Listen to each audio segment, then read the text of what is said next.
Hello everybody. I thought I'd make a little video today talking about how I've been making some of my meals recently. I think it's a great way to reuse cold refrigerated rice. So, begin by making rice however you prefer. And then scoop it into a nice big plastic bag.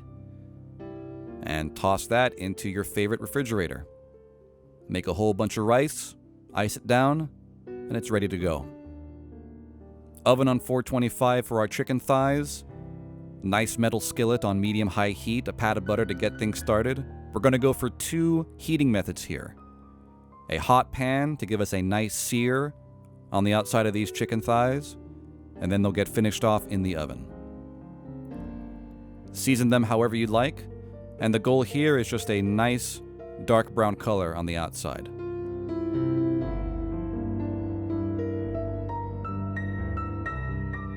Poke in a thermometer to yell at you when the temperature is right, and into the oven they go. They won't take that long. Perfectly cooked and a beautiful dark brown color. You might think that's burning, but you'd be wrong. That's just flavor. The heat back up on medium, and now we're going to bring this cold rice back to life. You may experience some clumping. You can try to massage that out in the bag or just deal with it with the tongs. And by now you're basically making fried rice.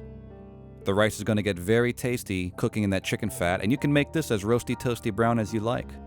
Show off your mediocre chef skills, and that's pretty much it.